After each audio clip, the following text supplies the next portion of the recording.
كتب عليكم الصيام كما كتب على الذين من قبلكم لعلكم تتقون. فقال الله تبارك وتعالى: ومن يتق الله يجعل له مخرجا ويرزقه من حيث لا يحتسب. اللهم صل على محمد وعلى آل محمد كما صليت على إبراهيم وعلى آل إبراهيم إنك حميد مجيد. اللهم بارك على محمد وعلى آل محمد كما باركت على إبراهيم وعلى آل إبراهيم إنك حميد مجيد. اللہ رب العزت کا احسان ہے کہ اللہ تعالیٰ نے ہمیں انسان بنایا، مسلمان بنایا، حضور اکرم صلی اللہ علیہ وسلم کا امتی بنایا۔ رسول اکرم صلی اللہ علیہ وسلم پر نازل ہونے والی آخری کتاب قرآن کریم کو سنانے کی اور سننے کی توفیق عطا فرمائی۔ قرآن کریم کہ ہر مسلمان پر بنیادی طور پہ 3 حق ہیں۔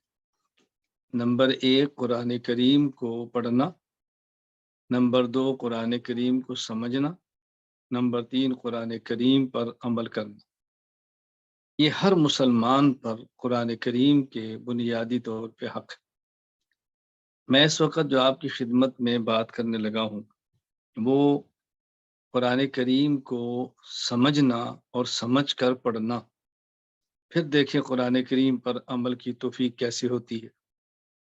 قرآن کریم کی آیت کریمہ میں نے تلاوت کی ہے، یا ایھا الذین آمنوا کتب علیکم الصیام کما کتب علی الذین من قبلکم لعلکم تتقون۔ اللہ تعالیٰ نے یہ بات ایمان والوں کو فرمائی کہ تم پر روزے فرض ہیں جیسے تم سے پہلے ایمان والوں پر فرض تھے۔ اور ہم نے روزے فرض کیوں کیے ہیں، اس کی حکمت کیا ہے؟ لعلکم تتقون، تاکہ تم متقی بن جاؤ، تم اللہ سے ڈرو اور اللہ سے ڈر کر اللہ کی نافرمانی کو چھوڑ دو۔ دوسری میں نے تلاوت کی ہے وَمَن يَتَّقِ اللَّهَ يَجْعَل لَّهُ مَخْرَجًا وَيَرْزُقْهُ مِنْ حَيْثُ لَا يَحْتَسِبُ۔ جو شخص اللہ سے ڈرتا ہے اور ڈر کر اللہ کی نافرمانی کو چھوڑ دیتا ہے، اللہ تعالیٰ اس کو بہت سارے انعامات عطا فرماتے ہیں۔ تقوی پر قرآن کریم میں اللہ تعالیٰ نے بہت سارے انعامات کا ذکر فرمایا ہے۔ اس وقت میں اس آیت میں جو 2 انعام ہیں وہ بات کر رہا ہوں۔ ایک اللہ تعالیٰ انعام یہ دیں گے کہ تمہیں پریشانیوں سے نجات دیں گے، مشکلات سے تمہیں نکال دیں گے۔ دوسرا انعام دیں گے کہ تمہیں ایسی جگہ سے رزق دیں گے جہاں سے رزق ملنے کا تمہیں گمان بھی نہیں ہوگا۔ یہ دنیاوی فائدے، اخروی تو بات کے ہیں، دنیاوی فائدے۔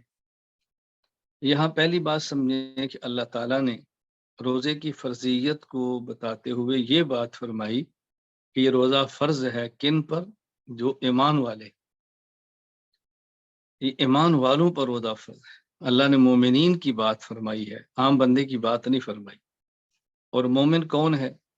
الذین یؤمنون بالغیب، مومن وہ ہے جو ان باتوں کو سمجھتا ہے جو چھپی ہوئی ہیں، مغیب ہیں۔ چھپی ہوئی کے ہم عام طور پر ایک معنی کرتے ہیں، میں آپ کی خدمت میں 2 معنی پیش کرتا ہوں۔ عام طور پہ چھپی کا معنی یہ ہوتا ہے کہ ان چیزوں پر ایمان لاتے ہیں جن کو آنکھوں سے دیکھ نہیں سکتے یا اس دنیا میں آنکھوں سے دیکھتے نہیں ہیں۔ میں کہتا ہوں یؤمنون بالغیب کا معنی یہ ہے کہ وہ آنکھ سے بھی پوشیدہ ہیں، عقل سے بھی پوشیدہ ہیں، یعنی وہ ایمان لاتے ہیں ان چیزوں پر کہ جو انسان کو اس دنیا میں آنکھ سے نظر بھی نہیں آ سکتی اور بس اوقات عقل میں سمجھ بھی نہیں آ سکتی۔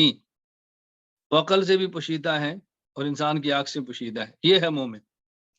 اب مومن وہ نہیں ہے جو ہر بات کو اپنی آنکھ کی بنیاد پر مانے، مومن وہ نہیں ہے جو ہر بات کو اپنی عقل کی بنیاد پر مانے۔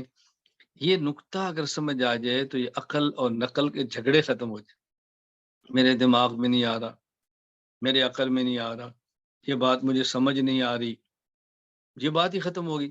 اللہ تعالیٰ نے ایمان کے لیے پہلی صفت یہ بیان فرمائی ہے کہ مومن ہیں ہی وہ یؤمنون بالغیب، جو ان چیزوں پر ایمان لاتے ہیں جو دیکھ بھی نہیں سکتے اور سمجھ بھی نہیں سکتے۔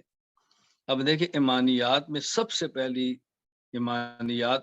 پہلی چیز اللہ کی ذات پر ایمان ہے۔ اب بتاؤ کہ اللہ تعالیٰ کو ہم اس دنیا میں رہتے ہوئے اس آنکھ سے دیکھ سکتے ہیں؟ مانتے ہیں؟ اللہ کی ذات کو سمجھنا چاہیں تو کیا سمجھ سکتے ہیں؟ نہیں سمجھ سکتے۔ ہم اللہ کی ذات کو اللہ کی نشانیوں سے پہچانیں گے، اللہ کی ذات کو اللہ کی ذات سے کیسے پہچانیں گے؟ اللہ کی ذات پہ غور کریں گے تو شاید ہم دین سے بھٹک جائیں، اللہ کی نشانیوں پر غور کریں گے تو اللہ پر ایمان بڑھ جائے گا۔ تو پہلی چیز جو یؤمنون بالغیب وہ ہے کہ تم ایسی چیز پر ایمان لاؤ کہ جس کو تم دیکھ بھی نہیں سکتے اور جس کو تم سمجھ بھی نہیں سکتے۔ ایمان کا سودا نرالا ہے، ایمان کا سودا نرالا ہے، یہ عاشقانہ سودا ہے، عاشقانہ سودا ہے۔ اللہ اکبر، یہ عاشقانہ سودا ہے۔ میں دیکھیں عرض کروں قرآن کریم کی 114 صورتیں، پہلی صورت سورۃ الفاتحہ ہے، دوسری صورت سورۃ البقرہ ہے، آگے سورہ آل عمران، سورہ نساء، آگے چلتے جائیں۔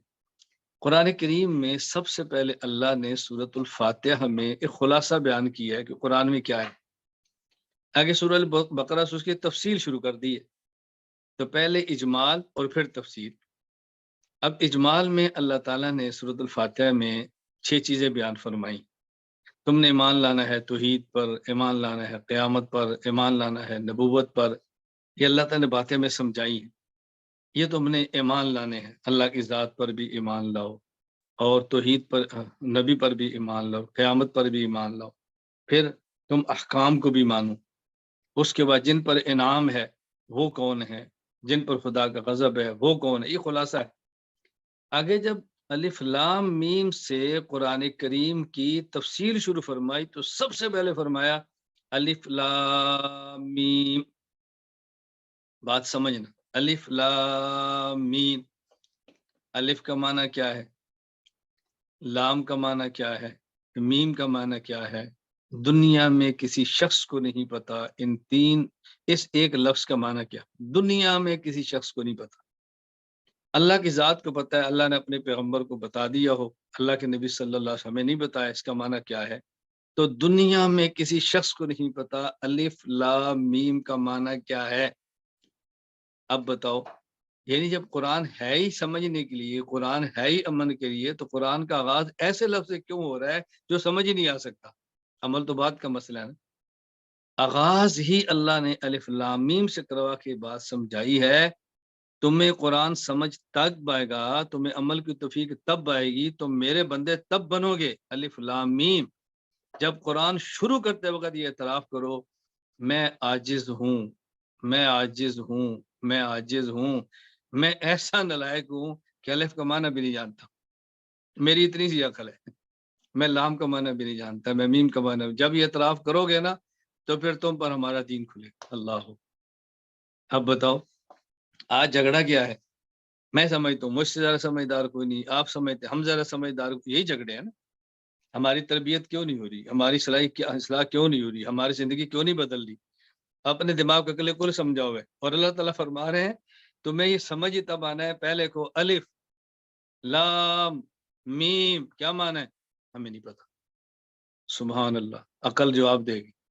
یعنی قرآن سمجھ ہی تب آنا ہے، قرآن کھلنا ہی تب ہے، بندگی کی توفیق ہی تب ملنی ہے جب پہلے یہ کہو کہ میں نالائق ہوں، پہلے یہ کہو کہ میں جاہل ہوں، پہلے اعتراف کرو کہ میں عاجز ہوں، اگلی بات پھر شروع کرو۔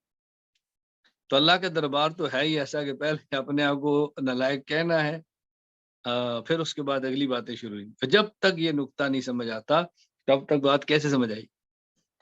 ہمارے آج کے ختم قرآن میں جو لوگ شریک ہیں تقریباً مجھ سے بیعت ہیں، جس گھر میں ہے مجھ سے بیعت ہے، جو سنانے والے ہیں مجھ سے بیعت ہے، جو سننے والے ہیں مجھ سے بیعت ہے، سب میرے متعلقین اور مجھ سے محبت کرنے والے لوگ بیٹھے ہیں نا۔ میں اس لیے بات کہہ رہا ہوں کہ دیکھو، اگر ہم اپنی تربیت چاہتے ہیں، خود کو لائن پہ چڑھانا چاہتے ہیں، اپنی اصلاح چلانا چاہتے ہیں، پہلے یہ ذہن بنا لو میں نالائق ہوں، میں نکما ہوں، میں جاہل ہوں، میں حقیر ہوں، میری کوئی حیثیت نہیں ہے۔ آپ دیکھیں زندگی بدلتی کیسی۔ اور جب تک یہ ذہن نہیں بنانا تب تک زندگی نہیں بدل سکتی. جب تک یہ ذہن نہیں بنانا تب تک زندگی نہیں بدل سکتی. اچھی طرح ذہن فرمانا. پہلے ذہن بنائے میں نالائق ہوں، میں نکما ہوں، میرا دماغ کم ہے، پھر دیکھیں زندگی کیسے بدلتی. الف لام میم. تو میں بات سمجھا رہا تھا کہ اللہ فرماتے یا ایھا الذین آمنو، روزے ان پر فرض ہیں جو آمنو ہیں، مومن ہیں. مومن وہ ہیں جو وہ باتیں مانے جو آنکھ سے دیکھ نہیں سکتے، عقل سے سوچ نہیں سکتے. میں ان کو کہہ رہا ہوں روزے فرض ہیں. جھگڑے ہی ختم ہو گئے. یہ کیوں بات ہی ختم ہوگی، کیوں کا مسئلہ ہی ختم ہو گیا. اور جن کو نہیں سمجھ آ رہی بات وہ مریں گے تو سمجھ آ جائے گی. جب سمجھ آئے گی تو واپسی کے دروازے بند ہو چکے ہوں گے، پھر کیا کریں گے؟ واپسی کے راستے ہی بند ہوں گے، پھر کیا کریں گے؟ پھر تو موت کا وقت آئے گا. اور قرآن خود کہتا ہے، یہ مرنے والا کہے گا رب، اے میرے رب، اے میرے رب، اے میرے رب. اللہ اکبر. یہ کافر بھی کہہ رہے ہیں رب بھی. اب کچھ فائدہ نہیں رب بھی کہنے کا. اے میرے رب ارجعون، اللہ مجھے لٹا دے. لعلی اعمل صالحا فیما ترکت، اے اللہ جو میں نیک اعمال نہیں کر سکتا مجھے واپس لٹا، میں کر کے آ جاؤں. میں تیری بندگی نہیں کر سکا، مجھے وقت دے میں کر کے آ جاؤں. اللہ فرمائیں گے کلا، ہرگز نہیں، ہرگز نہیں، اب یہ نہیں ہو سکتا. انہا کلمۃ وقائلھا، یہ تمہارے کہنے کی باتیں ہیں، وقت گزر گیا. ومن ورائہم برزخ، اب اس کے بعد اب تمہارے پیچھے پردہ پڑ گیا، اب آگے جاؤ، آگے جاؤ. پردہ حائل ہو گیا، پچھلے دروازے بند، اگلی بات کرو. اللہ اکبر. بتائیں وہاں کیا کریں گے؟ پھر کیا کریں گے؟ کیا بہانے گڑیں گے؟ کیا بہانے کیا گڑیں گے؟ کیا ہوگا؟ میں کیا بتاؤں آپ کو، کیا کریں گے؟ قرآن کہتا ہے فرشتے کی اولم نعمرکم فیما، اولم نعمرکم، کیا تمہیں ہم نے اتنا وقت نہیں دیا تھا؟ تم عبرت حاصل کرنا چاہتے تو کر سکتے تھے، بدلنا چاہتے بدل سکتے تھے، نصیحت حاصل کرنا چاہتے کر سکتے تھے. کیا ہم نے تمہیں وقت نہیں دیا تھا؟ کیا کیا تم نے؟ کچھ جواب نہیں ہوگا، کچھ جواب نہیں ہوگا. تو اللہ تعالیٰ فرماتے ہیں یا ایھا الذین آمنو، اے ایمان والو، روزہ ان پر فرض ہے جو مومن ہے. مومن وہ ہے جو وہ باتیں مانے جو آنکھ سے دیکھ بھی نہیں سکتے اور عقل سے سوچ بھی نہیں آتی، اس کو مانے، یہ ہے مومن. میری ایک بات سمجھنا، میں یہ بات کہا کرتا ہوں، رسول اکرم صلی اللہ علیہ وسلم بہت قلیل ترین وقت میں حضرت ام ہانی کے گھر سے چلے. کتنا طویل معراج کا سفر ہے، گئے اور واپس آئے. ابو جہل نے کہا میں نہیں مانتا، میرے دماغ میں نہیں آ رہا. ابوبکر نے کہا میں مانتا ہوں، میرے دماغ میں نہیں آ رہا. حضور فرما رہے ہیں، بات سمجھنا. اس کا معنی جو عقل کی بنیاد پہ مانتا ہے اور وہی کو چھوڑتا ہے وہ ابو جہل اینڈ کمپنی، ابو جہل کا بیٹا.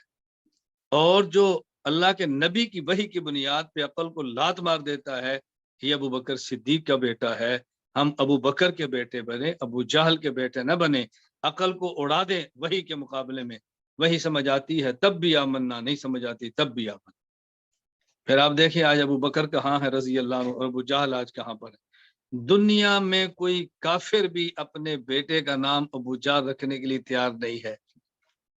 دنیا میں کوئی لیڈر اپنے بیٹے کا نام ابو جہل رکھنے کے لیے تیار نہیں ہے. دنیا میں کوئی سردار اپنے بیٹے کا نام ابو جہل رکھنے کے لیے تیار نہیں ہے. اور ابو بکر کے نام پہ آج ڈھنکے بج رہے ہیں دنیا. تو جس نے عقل چھوڑ کے غلامی کی ہے اس نے زندگی بھر میں دنیا اور آخرت میں مزے کیے. میں کیسے سمجھاؤں، کس درس سے بات چھیڑوں؟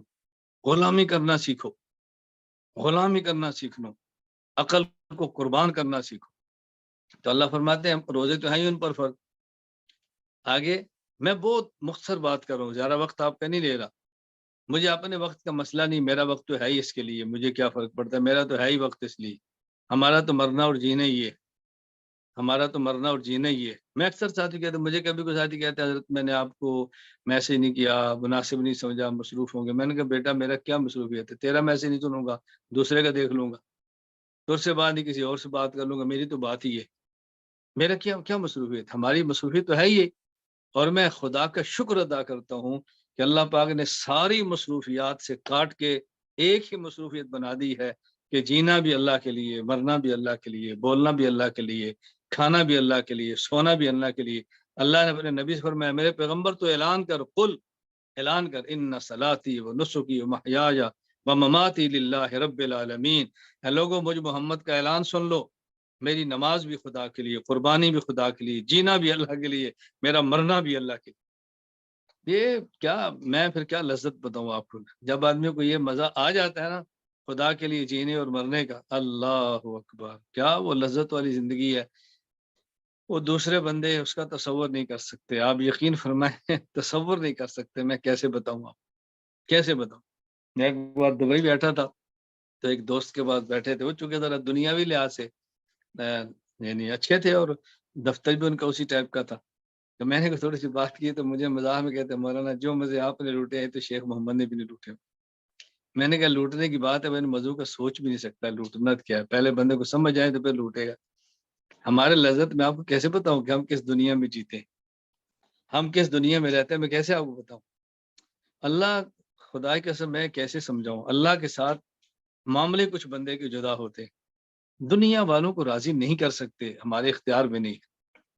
اللہ راضی ہو جائے بس، پھر کوئی راضی ہوتا ہے تو بہت اچھی بات ہے، نہیں ہوتا تب بھی کیا ٹینشن ہے، اور اللہ ناراض ہو گیا پوری دنیا والے بھی راضی ہو گئے تو کیا ہوگا، کچھ نہیں ہو سکتا۔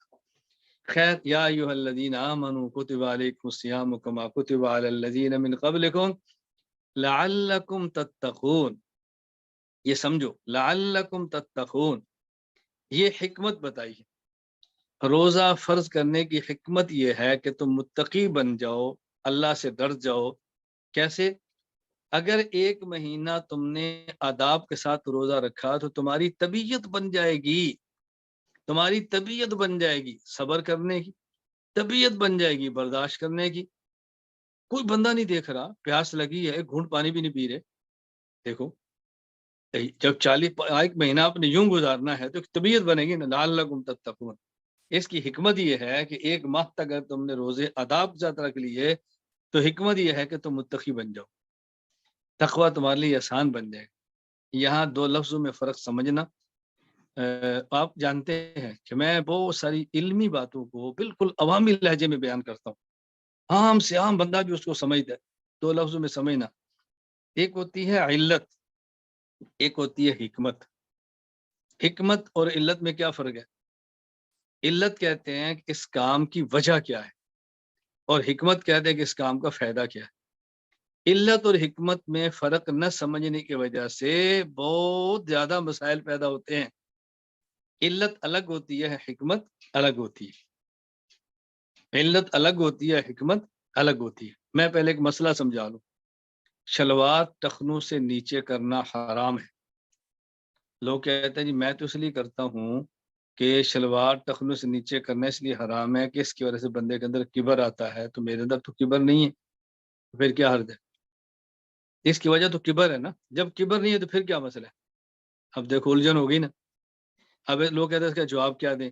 علمی جواب تو اللہ کے نبی نے فرما دی، بات ختم ہوگی صلی اللہ علیہ وسلم۔ وجہ یہ ہے شلوار کو ٹخنوں سے نیچے کرنا حرام ہے، نیچے کریں گے تو کبر آئے گا، یہ علت نہیں ہے، یہ اس کی حکمت ہے، یہ ایک فائدہ ہے۔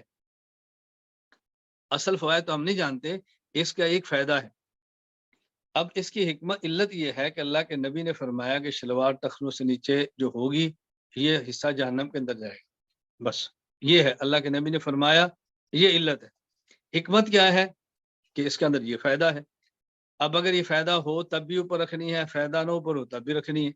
کوئی بندہ ایسا ہے کہ شلوار ٹخنوں سے اوپر کرتا ہے اور اس کے اندر آتا ہے کہ لوگ مجھے بڑا نیک سمجھیں گے، تو اب دیکھو اس کے اندر تو شلوار ٹخنوں سے اوپر کر کے بھی خباثت نہیں گی، تو کیا پھر وہ نیچے کر دے؟ بات سمجھیں۔ میں ایک اور بات سمجھاتا ہوں، جب سفر کریں 77 کلومیٹر سفر شرعی، 77 کلومیٹر کا سفر کرنا ہو تو گنجائش ہے کہ آپ روزہ نہ رکھیں، رکھ لیں تو جائز ہے لیکن نہ رکھیں تو گنجائش ہے۔ اس کی حکمت کیا ہے کہ سفر میں مشقت ہے۔ اب اگر کوئی بندہ یہ کہے کہ روزہ چھوڑنے کی گنجائش اس وجہ سے تھی کہ مشقت ہے، اب تو روزہ رکھنے میں کوئی مشقت ہے ہی نہیں، 100 کلومیٹر سفر تو مسئلہ ہی کوئی نہیں۔ یہ تو 100 کلومیٹر بندہ کہ میں روزانہ ڈیوٹی پر جاتا ہوں، میری گاڑی میں اے سی لگا ہوتا ہے، گھر میں اے سی سے نکلتا ہوں، دفتر میں اے سی ہوتا ہے، تو میرے لیے کیسے گنجائش؟ تو یہ جو ہے نا کہ مشقت ہے، یہ مشقت روزہ چھوڑنے کی حکمت ہے، علت نہیں ہے۔ یعنی روزہ سفر میں چھوڑنے کی گنجائش ہے اس لیے کہ اللہ کا حکم ہے۔ فائدہ کیا ہے کہ تم مشقت سے بچ جاؤ گے، یہ حکمت ہے، یہ علت نہیں ہے۔ میری بات اچھے سے سمجھ۔ بھائی نماز سفر میں فرض آپ نے 2 رکعت پڑھنی ہے، 4 نہیں پڑھنی۔ حکمت کیا ہے؟ مشقت۔ اب اگر کسی کو مشقت نہ ہو تو کیا وہ 4 پڑھے گا؟ پڑھنی پھر بھی اس نے 2 ہی۔ یہ نہ سمجھ آئے نا، میں آپ کو ایک مثال دیتا ہوں آپ کے معاشرے کی، پھر دیکھنا بات کتنی جلدی سمجھ آتی۔ اگر کوئی شخص گاڑی پر بیٹھے اور آگے سرخ اشارہ جل رہا ہے اور دائیں اور بائیں اور سامنے دور تک کوئی گاڑی بھی نہیں آ رہی، کوئی گاڑی، سرخ اشارہ جل رہا ہے، اب یہ رکتا نہیں ہے، یہ اشارہ توڑ دیتے، آگے پولیس والے کھڑے روک لیتے ہیں یا کیمرہ اس کو کیچ کر لیتے ہیں، تو نے اشارہ کیوں توڑا؟ کہا جی نہ دائیں بائیں سامنے گاڑی تو تھی کوئی نہیں، میں نے توڑ دیا، کیونکہ سرخ لائٹ نہیں چل رہی تھی کہ چل رہی تھی، تو نے دیکھی ہے؟ جی میں نے دیکھی ہے، پھر کیوں توڑا؟ کہا میں نے اس لیے توڑا کہ اشارہ تو اس لیے ہوتا ہے کہ ایکسیڈنٹ نہ ہو، جب دائیں بائیں سامنے گاڑی ہی کوئی نہیں ہے تو پھر ایکسیڈنٹ ہے ہی نہیں، تو پھر میں توڑ دیا۔ انہوں نے کہا ایکسیڈنٹ ہو یا نہ ہو، گاڑی ہو یا نہ ہو، جب سرخ اشارہ جلا قانون ہے کہ تم نے رکنا ہے۔ اب بات سمجھنا، یہ سرخ اشارے پر گاڑی روکنا، اس گاڑی روکنے کی علت سرخ اشارے کا جلنا ہے، اور اس کی حکمت وہ ایکسیڈنٹ سے بچنا ہے۔ ایکسیڈنٹ ہونے کا خطرہ ہو تب بھی رکنا ہے، ہونے کا خطرہ نہ ہو تب بھی رکنا ہے۔ کیوں؟ ایکسیڈنٹ سے بچنا یہ علت نہیں ہے، یہ حکمت ہے۔ علت ہے سرخ اشارے کا جلنا، بس بس بس۔ دائیں بائیں سامنے کوئی گاڑی ہو تب بھی بریک، نہ گاڑی ہو تب بھی بریک، کیوں؟ بھی سرخ اشارہ جل گیا۔ اب بات سمجھو، شریعت کے احکام میں حکم کیا ہے؟ اللہ نے فرمایا یہ کام کرنا ہے، بس۔ حکمت وہ ملے تب بھی ٹھیک ہے، نہ ملے تب بھی ٹھیک ہے۔ تو گاڑی کی بریک لگانے کی علت سرخ اشارے کا جلنا ہے، اور حکمت ایکسیڈنٹ سے بچنا ہے۔ سفر میں نماز قصر کرنی، اس کی علت وہ اللہ کا حکم ہے، اور حکمت وہ مشقت سے بچنا ہے۔ لہٰذا مشقت ہو تب بھی 2 رکعت، مشقت نہ ہو تب بھی 2 رکعت، کیوں؟ یہ علت نہیں ہے، یہ حکمت ہے۔ علت اور ہوتی ہے، حکمت اور ہوتی ہے۔ اس ایک مجلس میں بات سمجھ آئے تو بہت اچھا، نہ سمجھ آئے تو اس بیان کو پھر سنیں پھر سنیں پھر سنیں۔ اب اگر نہ سمجھ آئے تو یہ نہ کہ مجھے سمجھ نہیں آ رہا، بھائی تو نے پہلی بار سنا ہے، مجھے 30 سال اس پہ لگے ہیں، 30 سال پہلی بار میں کوئی فرق نہیں ہوتا۔ تو کبھی لوگوں کو تعجب ہوتا ہے جی مجھے نہیں سمجھ آ رہا، بھائی تجھے کیسے سمجھ آئے گا؟ نالائق آدمی تو پہلی بار سن رہا ہے، اور میں 30 سال سے محنت کر رہا ہوں، تو میرے اور تیرے فہم میں فرق نہیں ہوگا۔ تو لوگ اس کی وجہ سے اکڑ رہے ہوتے ہیں، مجھے نہیں سمجھ آیا، میرا دماغ قبول نہیں کرے گا۔ بھائی قبول کرے گا نا۔ میں اس پر ایک واقعہ سناتا ہوں کہ ایک عالم تھے، تو مجھے انہوں نے کہا میں نے آپ کا بیان گھر میں اپنی بیٹی کو دیا، وہ عالمہ تھی، تو میں نے کہا بیان کو سنو، تو مجھے کہہ دیا ابو سمجھ نہیں آیا۔ میں نے کہا پھر سنو، دوسری بار سنا، کہتی ہے ابو سمجھ نہیں آیا۔ میں نے کہا بیٹی پھر سنو، پھر سنو۔ اس نے کہا مولانا صاحب یہ عالمہ تھی، میں نے 3 بار سنایا۔ تو میں نے کہا ظاہر ہے وہ فرق ہے نا، اب پہلی ہی مرتبہ بات سمجھ آ جائے ضروری تو نہیں ہے نا، پھر سنیں پھر سنیں پھر سنیں پھر سنیں، ایک وقت آئے گا کہ آپ کو شرح صدر ہو جائے گا، پھر آپ کو زندگی میں زندہ رہنے کا مزہ آئے گا۔ اللہ فرماتے ہیں لعلکم تتقون۔ اب دیکھو نا، یہ حکمت سمجھ آ گئی تو پھر کیا ہوگا؟ اعتراضات ختم ہو جائیں گے۔ آپ دیکھ رہے ہیں کہ ایک بندے نے روزہ رکھا ہے، اور روزہ رکھنے کے باوجود وہ ٹیلی ویژن دیکھ رہے، روزہ رکھنے کے باوجود داڑھی منڈا رہے، روزہ رکھنے کے باوجود نماز میں کوتاہی کر رہے، تو ہم کیا کہتے ہیں؟ کیا فائدہ اس روزے کا؟ کیا فائدہ اس روزے کا؟ اور بھائی یہ جو آپ کو فائدہ نظر آ رہے ہیں کہ روزہ رکھنے کے بعد وہ گناہ نہ کرے، یہ اس کی حکمت ہے، یہ علت نہیں ہے۔ یہ نہیں ہے کہ جو روزہ رکھتے گناہ کرتا ہے تو اس کا روزہ قبول ہی نہیں ہوگا۔ جس نے روزہ رکھ لیا قبول ہوگا، ہاں اس کی حکمت اور فائدہ یہ کہ گناہوں سے بچ جائے گا۔ اگر یہ گناہوں سے نہیں بچ رہا تو اس کو یہ فائدہ نہیں مل رہا کہ تقوی نہیں مل رہا، لیکن یہ فائدہ ملا اس نے اللہ کے ایک حکم پر عمل کر لیا کہ روزہ رکھا۔ اب آپ مفتی نہیں بنو گے، پیر صاحب نہیں بنو گے، ہر کسی کی صلاح نہیں کرو گے، اور جب یہ نقطہ سمجھ نہیں آئے گا تو ہر بندہ پیر بھی ہے، ہر بندہ مفتی بھی ہے، ہر بندہ مسلم بھی ہے، ہر بندہ کرکر بھی کر رہا ہے کہ فائدہ روزے کا، کیا فائدہ روزے کا، کیا فائدہ روزے کا، ایسے بہتر تھا تو رکھتا ہی نہ۔ وہ بیوقوف انسان، تجھے کس نے پوچھا ہے کہ اسے بہتر تھا کہ نہ رکھتا؟ تو کیوں یہ مصیبت کھڑی کیا کہ اسے بہتر تھا کہ نہ رکھتا، اسے بہتر تھا کہ نہ رکھتا؟ تو لعلکم تتقون، ایک ہے حکمت اور ایک ہے علت۔ حکمت میں کتنا فرق ہے؟ یا ایھا الذین آمنوا کتب علیکم الصیام کما کتب علی الذین من قبلکم لعلکم تتقون۔ اگر روزہ رکھ لیا اور تقوی مل گیا، اللہ اکبر اللہ اکبر، پھر میں کیا بتاؤں؟ میں نے تقوی پر وہ انعام ذکر کیے ہیں کہ جس کی ہم میں سے ہر بندے کو حاجت ہے، طلب ہے، چاہت ہے، ہر بندہ اس کے لیے پریشان ہے۔ پہلی بات کیا؟ وَمَن يَتَّقِ اللَّهَ يَجْعَل لَّهُ مَخْرَجًا۔ بتائیں دنیا میں کون سا شخص ہے کہ جس کی کوئی پریشانی نہ ہو؟ بتائیں کون سا بندہ ہے؟ کسی پر کیس ہے، کسی پر قرض ہے، کسی کا بچہ بیمار ہے، کسی کے اور مسائل ہیں۔ ہاں ایسے بھی ہوں گے جن کے ساتھ یہ سارے مسائل لگے ہوئے، لیکن مسائل ہے نا۔ دنیا میں کون سا بندہ ہے کہ جس کے اوپر پریشانی نہیں؟ اللہ فرماتے ہیں وَمَن يَتَّقِ اللَّهَ يَجْعَل لَّهُ مَخْرَجًا، جو تقوی اختیار کرے گا میرا وعدہ ہے اس کو پریشانی سے نکال دوں۔ اللہ، پریشانی سے نکال دوں۔ یہ اشکال نہ ہو کہ فلاں بندہ 10 سال ہو گئے تو پریشانی سے نہیں نکل رہا، ہے بھی نیک، ہے بھی متقی، نہیں۔ اللہ نے یہ نہیں فرما رہے کہ فوراً نکال دوں گا، اللہ فرمانے نکال دوں گا۔ ہاں اللہ سمجھتے ہیں کہ اس کو فوراً نکالنا فائدہ ہے یا 5 سال بعد نکالنا ہے فائدہ ہے، نکالیں گے ضرور، لیکن وہ سمجھتے ہیں کتنی دیر بعد اس کو نکالیں، یہ نہیں ہو سکتا کہ نہ نکال۔ اب دیکھیں نا، اگر کوئی بندہ ہے کہ جی مولانا صاحب میری بڑی خواہش ہے اللہ تعالیٰ مجھے نہ اولاد دے، بھئی آپ شادی کر لو، اللہ تعالیٰ اولاد دے دیں، شادی کر لو۔ اور دوسرے نے بتا جی آپ نے کہا تھا شادی کی، میں نے تو کر لی ہے، تو مولانا صاحب بچہ تو پھر بھی نہیں ملا۔ مولانا صاحب کہیں گے یار ہم نے کہا تھا شادی کر اللہ بچہ دے گا، یہ تو نہیں کہا تھا کہ دوسرے دن میں بچہ مل جائے گا، یہ تھوڑی کہا تھا کہ دوسرے دن ہی مل جائے گا۔ وہ بھائی مل جائے گا لیکن ترتیب ہے نا، اس ترتیب سے ملے گا۔ تو جو شخص تقوی اختیار کرتا ہے اللہ اس کو پریشانی سے نکال دیتے ہیں۔ نکالنے کا معنی یہ نہیں ہے کہ آج ہی توبہ کی اور کل ہی قرضہ اتر گیا، آج ہی توبہ کی اور کل ہی کیس ختم ہو گیا، آج ہی توبہ کی اور شام کو بچہ ٹھیک ہو گیا، یہ مطلب تھوڑا ہے۔ نکال دیں گے، اور جب تک نہیں نکالیں گے تب تک آپ کے دل کو ایسا سکون عطا فرما دیں گے کہ اس پریشانی کے ہوتے ہوئے بھی آپ کو دل میں سکون، راحت، اطمینان ایسا ہوگا کہ لوگ سوچیں گے یار یہ بندہ پریشانی کے اندر بھی خوش مل رہا ہے، اس کو تو پریشانی ہے ہی کوئی نہیں۔ کیوں؟ اللہ اس کو قلبی سکون دے دیں گے، اللہ قلبی سرور عطا فرما دیں گے، اللہ خوشی عطا فرما دیں گے۔ مولانا جلال الدین رومی رحمۃ اللہ علیہ نے کتنے پیارے انداز میں اس بات کو سمجھایا۔ مولانا جلال الدین رومی رحمۃ اللہ علیہ فرماتے ہیں گر او خواہی این غم شادی شود، گر او خواہی این غم شادی شود، گر او خواہی این غم شادی شود، بند پائے آزادی شود۔ جب اللہ چاہتا ہے تو قید کو آزادی بنا دیتا ہے، اللہ چاہتا ہے تو غم کو خوشی بنا دیتا ہے، اور جب وہ چاہتا ہے تو قید کو آزادی بنا دیتا ہے۔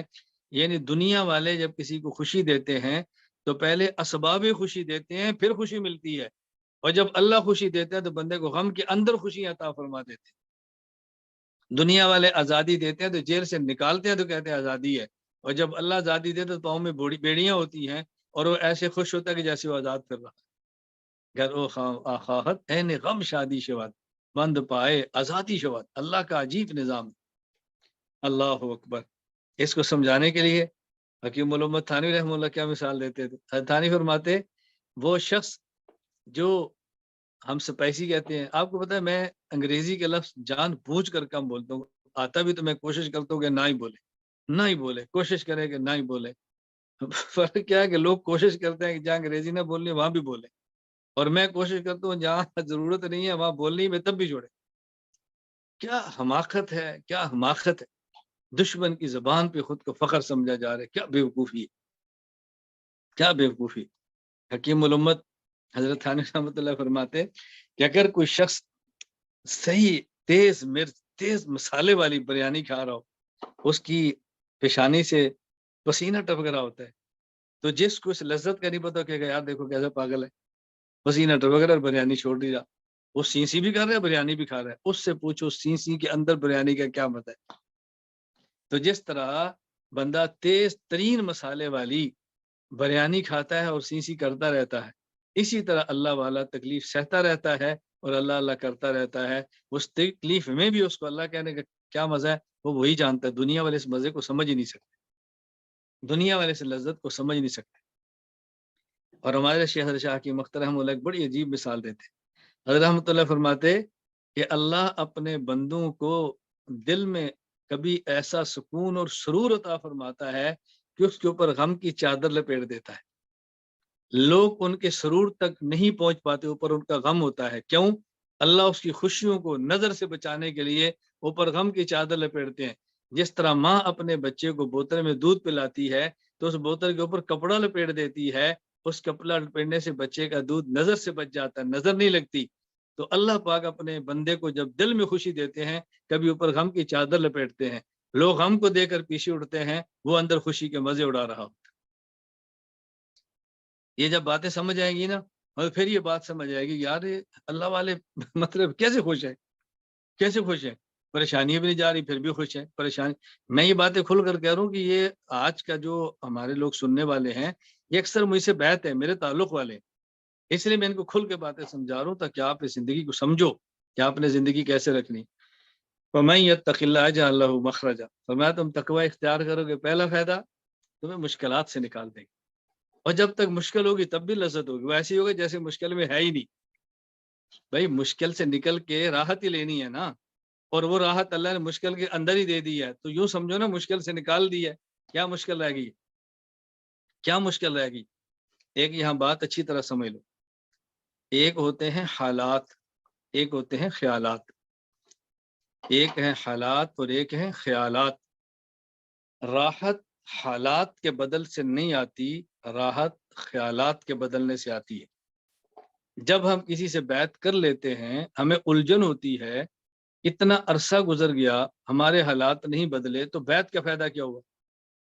حالات نہیں بدلتے، خیالات بدلتے ہیں، اور خیالات بدلنے سے راحت مل جاتی ہے، اگرچہ حالات جوں کہ توں رہیں، اگرچہ حالات جوں کہ توں رہیں، راحت آتی ہے۔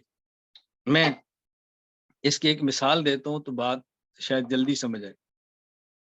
آپ کے گھر میں مہمان آئے، لائٹ چلی گئی، آپ بھی پریشان ہیں، مہمان بھی پریشان ہے، یعنی شدید پریشان، پتہ نہیں کیا بنے گا، پتہ نہیں کیا بنے گا۔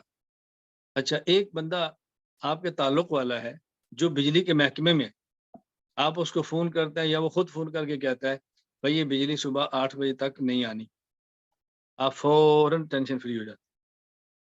اچھا یہ بتائیں کہ اس کے آنے سے کوئی بجلی آ گئی ہے، اس کے بتانے سے کوئی بجلی آ گئی نہیں ہے۔ اب اگر آپ کو نہ بتاتا تو بجلی تب بھی 8 بجے آنی تھی، اس نے بتا دیا تو بجلی تب بھی 8 بجے آنی، تو اس کے آنے بتانے سے بجلی جلدی نہیں آئی، حالت تبدیل نہیں ہوئی، اس کے بتانے سے خیال بدل گیا ہے، وہ تکلیف راحت کے اندر بدل گئی۔ تو اس کے بتانے سے حالات نہیں بدلے، خیالات بدلے۔ تو جب شیخ سے تعلق مضبوط ہوتا ہے تو شیخ کے تعلق کے مضبوط ہونے سے حالات نہیں بدلتے، خیال بدلتے ہیں، اس خیال بدلنے سے بندے کی ٹینشن ختم ہو جاتی ہے۔ اور ہم کہتے ہیں میں نے بیعت کی ہے تو میرے حالات کیوں نہیں بدل رہے؟ پہلے بھی قرضہ تھا، حضرت سے دعا کر رہی پھر بھی قرضہ ہے، پہلے بھی بیماری تھی دعا کر رہی پھر بھی بیماری ہے۔ تو مجھے ابھی چند دن قبل کی بات ہے، ایک ساتھی نے آسٹریلیا سے فون کیا، کہا جی مان اللہ آپ کو مبارک دینی، میں نے کہا فرمائیں۔ دو باتیں، ایک بات یہ تھی کہ میں کچھ سال پہلے بہت پریشان تھا اور میرے آسٹریلیا کے کاغذات نہیں بن رہے تھے، بچے بھی نہیں آ پا رہے تھے، بہت مسائل تھے میرے ساتھ۔ تو اب اس کا فائدہ یہ ہوا کہ کاغذات نہ بننے کا فائدہ میں آپ سے بیعت بھی ہو گیا، تعلق معلّہ بھی ہو گیا، کورسوں میں شرکت بھی ہو گئی، دین بھی مل گیا الحمدللہ۔ اگر میرے آتی کاغذات بن جاتے تو شاید میں اس طرح دیندار نہ ہوتا جس طرح اللہ کا شکر اب ہو۔ تو اب میرے ابھی جو کاغذات ان کو چاہیے وہ ابھی مکمل نہیں ہے، لیکن پھر بھی مجھے کاغذات مل گئے ہیں، یعنی لوگوں کے مکمل ہوتے ہیں تب بھی نہیں، اور میرے ابھی کاغذات مکمل نہیں تب بھی مل گئے۔ تو میں نے کہا میں آپ کو مبارک دے دوں۔ میں نے کہا اب آپ کو میری بات سمجھ آ گئی کہ اللہ تعالیٰ بس اوقات کسی چیز کو دیر سے دیتے ہیں تو اس میں حکمت کیا ہوتی ہے. اگر آپ کو پہلے دن ملتے تو آپ نہ بدلتے، اتنی دیر کے بعد ملے تو آپ بدل گئے نا. دیکھیں تبدیلی بھی آ گئی، زندگی بھی ٹھیک ہو گئی اور کاغذات بھی بن گئے. تو میں نے کہا پہلے دن سے میں ایک بات سمجھا رہا تھا، اس سمجھانے کی وجہ سے آپ کی حالات نہیں بدلی، خیال لین پر تھا تو پریشانی بھی نہیں تھی، اللہ نے پریشانی بھی دور کر. تو میں گزارش کر لوں، جب انسان تقوی اختیار کرتا ہے تو اس کا دنیا میں فائدہ کیا ہے؟ اللہ پریشانی سے نکال دیتے ہیں. اور جب تک پریشانی سے نہیں نکالتے، جو پریشانی سے نکالنے پر خوشی ہوتی ہے نا، وہ پریشانی کے اندر بھی اس کو مل جاتی ہے. اور دوسرا وَيَرْزُقْهُ مِنْ حَيْثُ لَا يَحْتَسِبُ، اللہ اس کو رزق ایسی جگہ سے دیتے ہیں جہاں سے رزق ملنے کا اس کو گمان بھی نہیں ہوتا. اللہ اکبر. حضرت مولانا احمد علی لاہوری رحمہ اللہ تعالیٰ فرمایا کرتے تھے، بڑا پیارا جملہ فرماتے تھے، اللہ علماء کو رزق دیتا ہے من حیث لا یحتسب، اور دنیا داروں کو دیتا ہے من حیث یحتسب. ان کو وہاں سے ملتا ہے جہاں سے گمان ہوتا ہے، مولویوں کو وہاں سے ملتا ہے جہاں سے گمان نہیں ہوتا. اب اس کی تشریح تو لمبی ہے، مختصر کیا ہے، ایک آدمی ملازمت کرتا ہے تو اس کو پتا ہے کہ مجھے مہینے بعد تنخواہ ملنی ہے تو کام ہونا ہے، تو اس کو وہاں سے مل رہا ہے جہاں سے گمان ہے. اور ہم جیسے فقیر ملازمت کرتے ہی نہیں، تو ہمیں وہاں سے ملنا ہے جہاں سے گمان ہے ہی نہیں. تو حضرت فرماتے ہیں کہ علماء کو وہاں سے ملتا ہے جہاں سے گمان نہیں ہے، اور ان کو وہاں سے ملتا ہے جہاں سے گمان ہے، تو دونوں کو فرق ہے. اور جب انسان کو تقویٰ کی دولت مل جاتی ہے تو اللہ پاک پھر ایسے رزق عطا فرماتے ہیں، ایسے عطا فرماتے ہیں کہ وہاں سے بندے کو گمان بھی نہیں ہوتا. تو ہم نے اس وقت جو غور کرنا ہے، میں نے اور آپ سب نے، وہ یہ ہے، نمبر 1، کیا ہم ایمان والے ہیں؟ میں بھی غور کروں، آپ بھی غور کریں. ایک یہ کہ لوگ مجھے سمجھتے ہیں مومن، ایک یہ کہ میں ہوں. ایک یہ کہ مجھے لوگ سمجھتے ہیں، ایک یہ کہ میں ہوں. بات یہ ہے کیونکہ قرآن کہتا ہے ما یؤمن باللہ، قرآن کہتا ہے کتنے لوگ ایسے ہیں کہ جو مومن شمار ہوتے ہیں لیکن مومن نہیں. پہلا ہم اس پر غور کریں کہ کیا ہم مومن ہیں. اللہ، کیا ہمارے عقائد درست ہیں؟ ایمان کا معنی عقائد کا درست ہونا، کیا ہمارے عقائد درست ہیں؟ بھائی کتب علیکم الصیام تو عمل ہے، عمل تو بات کیا ہے، پہلے تو عقیدہ ہے. میری بات پر آپ کو پتہ نہیں تعجب ہو یا نہ ہو، مجھے بہت عجیب لگتا ہے، دنیا میں جماعتیں، افراد، ادارے محنت کر رہے ہیں اعمال، اور ہم محنت کر رہے ہیں عقائد. بھائی پہلے عقیدہ ہے پھر عمل ہے. عقیدہ ٹھیک ہے تو عمل نے قبول ہونا ہے، عقیدہ ٹھیک نہیں تو عمل نے قبول ہی نہیں ہونا. اللہ نے روزے کو بعد میں بات کی ہے، آمن کیا کر عقیدے کی پہلے بات کی. اب بتائیں ہمارے عقائد ٹھیک ہے؟ اب ہوگا کیا، مطلب عقائد ہے تو عقائد کے بارے میں کیسا ہمارے دماغ میں ایک سلسلہ چلا ہوا ہے. میں کہتا ہوں بھائی تخصص فی العقائد الاسلامیہ شروع ہے، داخلہ لے لو. اب علماء کچھ طویل کریں گے، کچھ آئیں گے، اور غیر علماء پہلے ہی جی میں تو عالم نہیں ہوں. میں نے کہا میں نے کب آپ سے کہا کہ آپ عالم ہیں؟ جی میں بھی داخلہ لوں. تو میں نے کہا میں نے آپ کو بھیجی کیا ہوئے پوسٹ، پوچھنے کی ضرورت کیا تھی؟ کیا عقائد کو سیکھنا علماء کے ذمہ ہے؟ یہ بات تو ٹھیک ہے کہ عقائد سکھانا علماء کے ذمہ ہے، کیا سیکھنا بھی علماء کے ذمہ ہے؟ بھائی سیکھنا تو عالم غیر عالم سب نے.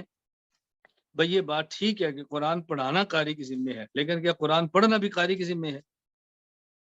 یہ بات ٹھیک ہے کہ مسئلہ بتانا علماء کے ذمہ ہے، کیا مسئلہ پوچھنا بھی علماء کے ذمہ ہے؟ کب تک ہم دین سے جدا ہو کر گمراہ ہوتے رہیں گے؟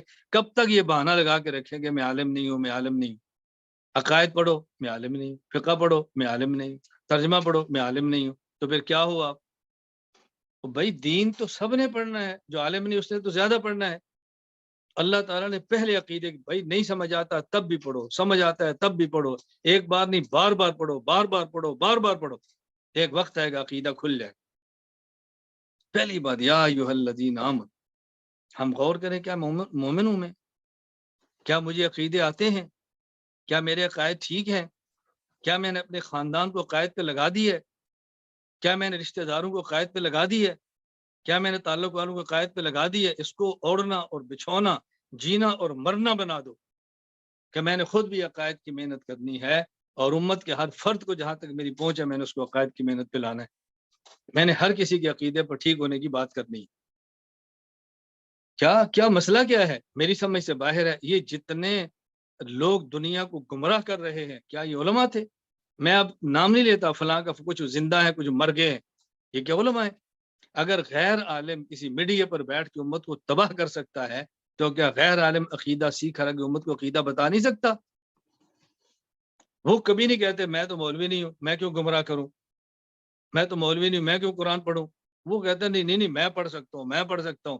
وہ گمراہ کر رہے ہیں۔ آپ نکلو، میدان میں نکلو، سیکھو۔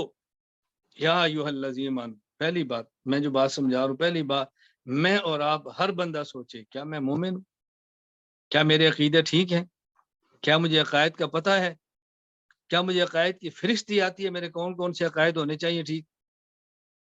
پھر آگے لعلکم تتقون، کیا رمضان کا پورا مہینہ گزار کر میں متقی بن گیا ہوں؟ اب ایک معاملے کو دیکھیں، ہر آدمی خلوت میں بیٹھ کے سوچے میں بھی آپ، میرا فلاں گناہ، میرا فلاں گناہ، میرا فلاں گناہ، کیا میں نے چھوڑ دیے؟ کیا میں نے توبہ کر لی ہے؟ کیا میں نے اس گناہ سے اپنی جان چھڑا لی ہے؟ کیا اس گناہ سے میری مصیبت نکل گئی ہے؟ کبھی یوٹیوب کا گناہ، کبھی فیس بک کا گناہ، کبھی تصویروں کا گناہ، کبھی گانے کا گناہ، کبھی اشتہار دیکھنے کا گناہ، کبھی لڑکیوں کا گناہ، کبھی وقت پہ دفتر نہ پہنچنے کا، یہ بھی گناہ ہے۔ جب آپ تنخواہ لیتے ہیں تو وقت پہ کیوں دفتر نہیں جاتے؟ تنخواہ لیتے ہیں تو پورا وقت دفتر میں کیوں نہیں دیتے؟ جب تنخواہ لیتے ہیں تو ڈیوٹی پوری کیوں نہیں کرتے؟ ہاں، اگر کمپنی ہی آپ کو اجازت دیتی ہے تو بات ٹھیک ہے، اگر وہ نہیں ہے تو پھر ہم کیوں کر رہے ہیں؟ ہم کسی ملک کے اندر رہتے ہیں، اس کا ٹیکس کیوں نہیں ادا کرتے؟ کسی ملک کے اندر رہتے ہیں، ان کے قانون کا خیال کیوں نہیں کرتے؟ یہ سب چیزیں اس کے اندر داخل ہیں۔ ہم اپنی اصلاح کریں، اپنی فکر کریں۔ نمبر 1 سوچیں کیا میں مومن ہوں؟ مجھے عقائد آتے ہیں، میرے عقائد درست ہیں؟ نمبر 2 یہ دیکھیں کیا مجھے تقویٰ حاصل ہوا ہے؟ مجھے رمضان کی برکات ملی ہے؟ نہیں ملی تو ایک دن باقی ہے، ایک دن باقی، بس پتہ نہیں دوبارہ زندگی میں آئے گا ہی نہیں۔ میرا ایک جملہ یاد رکھنا، میں کہا کرتا ہوں رمضان مہمان ہے، یہ تو طے شدہ ہے کہ ہم زندہ رہے تب بھی اس نے سال بعد ہی آنا ہے، مر گئے تو شاید دوبارہ کبھی نہ دیکھیں۔ زندہ رہے تب بھی سال بعد آنا ہے، سال سے پہلے نہیں آنا۔ اگر کسی مہمان سے آپ کو محبت ہو، عقیدت ہو، دل میں عظمت ہو، وہ آئے اور پورا یقین ہو کہ سال سے پہلے دوبارہ نہیں آئے گا، تو آپ اس مہمان کا کتنا خیال کرتے ہیں؟ تو اس مہمان نے سال سے پہلے نہیں آنا، بس کتنا اس کا ہم نے خیال کرنا ہے، ہم خود سوچیں۔ بس اللہ تعالیٰ میرے بھی عقائد درست فرما دے، اللہ تعالیٰ آپ کے بھی عقائد درست فرما دے، اللہ تعالیٰ مجھے بھی تقوی عطا فرمائے، اللہ تعالیٰ آپ کو بھی تقوی عطا فرمائے، اللہ ہم سب کو قبول فرمائے، اللہ تعالیٰ ہم سب کو قبول فرمائے، اللہ تعالیٰ ہم سب سے راضی ہو جائے۔ قرآن کریم بہت بڑی نعمت ہے، قرآن کریم سنانے والا مبارک بات کا مستحق ہے، قرآن کریم سننے والا مبارک بات کا مستحق ہے۔ جس گھر میں قرآن سنایا گیا وہ گھر والے مبارک بات کے مستحق ہے۔ قیامت کے دن یہ جگہ اللہ کیا گواہی دیں گی، اللہ کیا۔ میرا بھی گزشتہ شب قرآن کریم کا ختم تھا، گزشتہ شب میرا بھی قرآن کریم کا ختم تھا۔ میں اللہ کا کتنا شکر ادا کروں یہ کم ہے، کتنا شکر ادا کروں کم ہے۔ میں بندے نہیں گنوا سکتا کہ جو الحمدللہ ہمارے ساتھ جڑے ہوئے ہیں اور ان کے قرآن پہ قرآن ختم ہوئے۔ کل شاید میں نے کارگزاری بھیجی، مجھے کل ایک عالم کا ہے، اس نے کہا حضرت آپ سے تعلق کی برکت ہے، میری زندگی میں پہلی بار ایسی ہوا کہ میں نے عشاء پڑھ کے قرآن شروع کیا اور فجر کی اذان سے پہلے قرآن نفلوں میں ختم کر دیا۔ یہ میری زندگی میں پہلی بار ہوا ہے اور یہ آپ کی برکت، مجھے کتنی خوشی ہوتی بتاؤ۔ اتنے میں واقعات آپ کو بتاؤں، میں بہت چند ایک کارگزاری آپ کو بھجواتا ہوں، چند ایک، باقی کارگزاری تو میرے علم کے اندر آتی ہے نا کہ لوگ کس طرح قرآن پڑھ رہے ہیں، کس طرح نوافل پڑھ رہے ہیں، کس طرح تسبیحات پڑھ رہے ہیں، کس طرح دروشی پہ لگے ہیں، اور سب سے بڑھ کر کس طرح عقائد کے اوپر لگے ہیں۔ الحمدللہ عقائد کے اوپر کس طرح لگے ہیں اور کس طرح الحمدللہ اس امت کا رخ ٹھیک ہوا ہے۔ میں ہی چاہتا ہوں کہ اللہ تعالیٰ توفیق عطا فرمائے، آپ حضرات میرے دست و بازو بنو، میں ایک کام لے کر نکلا ہوں، میرے دست و بازو بنو، اپنی جان، اپنا مال، اپنا وقت، یہ تینوں پیش کرو، اپنی جان پیش کرو، اپنا وقت پیش کرو، اپنا مال پیش کرو، اور دعائیں یہ تو مسلسل مانگو، اللہ اس کام کو تو قبول فرما لے، اللہ اس کو پورے عالم میں عام فرما دے، اللہ اس کو پورے عالم میں عام فرما دے، شرور اور فتن سے ہماری حفاظت فرما دے۔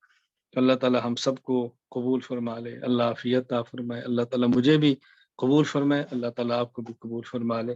وآخر دعوانا الحمد للہ رب العالمین، الحمد للہ رب العالمین، والصلاة والسلام علی رسولہ وعلی آلہ وصحبہ اجمعین۔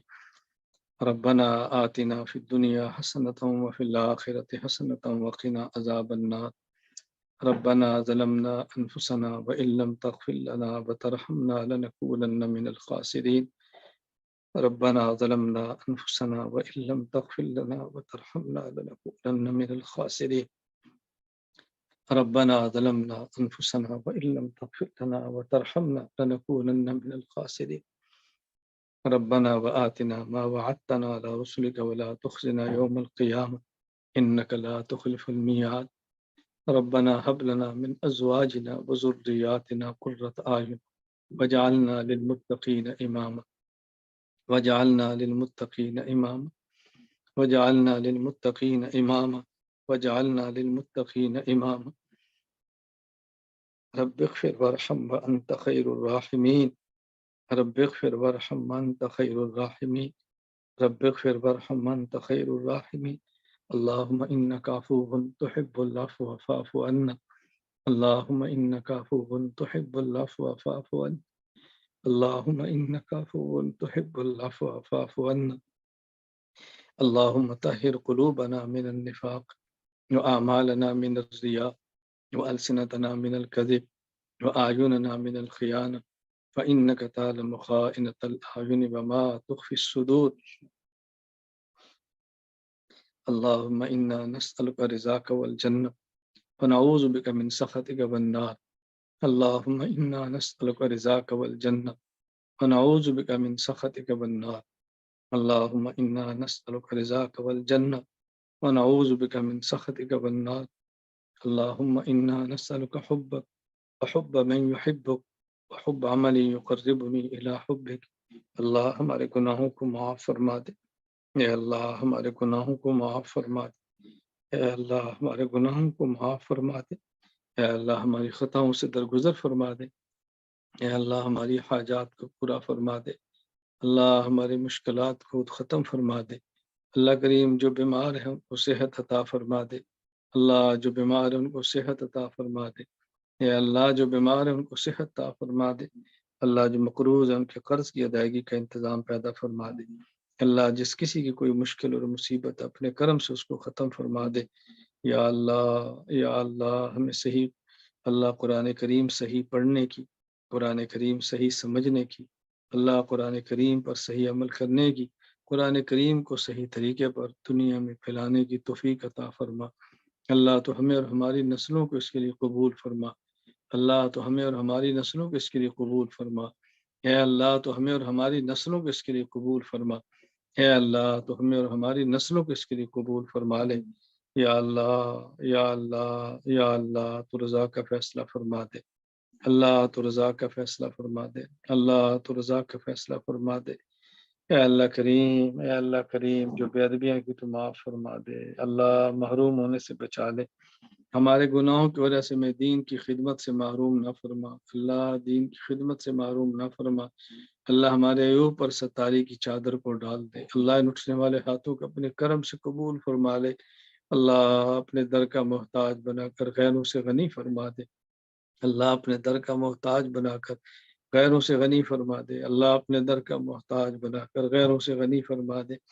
اے اللہ کریم وہ افراد، وہ ادارے، وہ جماعتیں جو تیرے دین کی خدمت میں لگے ہیں، اللہ تو سب کو قبول فرما لے، اللہ سب کی ضرورتیں پوری فرما دے، اللہ سب کو شرور سے محفوظ فرما لے، دنیا بھر کے مظلوم مسلمانوں کے اللہ کریم تو مدد فرما دے، اللہ تو مدد فرما دے، اے اللہ تو مدد فرما دے، اے اللہ تو مدد فرما دے، اللہ تو مدد فرما دے۔ اے اللہ کریم، اے اللہ کریم، اے اللہ کریم ہمیں اپنے فضل سے، اپنے کرم سے دنیا بھر میں مراکز قائم کرنے کی توفیق عطا فرما، دنیا بھر میں افراد تیار کرنے کی توفیق عطا فرما۔ اے اللہ عقائد، اعمال، اخلاق تینوں محنتوں کو زندہ کرنے کی توفیق عطا فرما دے۔ اے اللہ کریم دین کے کام کرنے والوں کے قلوب میں جوڑ پیدا فرما دے، اللہ آپس میں محبتیں پیدا فرما دے۔ اے اللہ کریم تو توڑ سے ہماری حفاظت فرما، توڑ سے ہماری حفاظت فرما، اللہ خاتمہ ایمان پر فرما دے، اللہ قبر کے عذاب سے محفوظ فرما لے، قیامت کے دن اعمال نامہ دائیں ہاتھ پہ عطا فرما دے، اپنے حبیب صلی اللہ علیہ وسلم کی شفاعت نصیب فرما دے، اے اللہ اپنے عرش کا سایہ نصیب فرما دے، بغیر حساب کی جنت میں داخلہ عطا فرما دے، اے اللہ کریم، اے اللہ کریم، اے اللہ کریم، جن جن ساتھیوں نے دعاؤں کے لیے کہا ہے ان کی حاجات کو پورا فرما دے، جو نہیں کہہ سکے اللہ تو ان کی بھی ضرورتیں پوری فرما دے، یا اللہ ہماری ان دعاؤں کو اپنے حبیب صلی اللہ علیہ وسلم کے صدقے قبول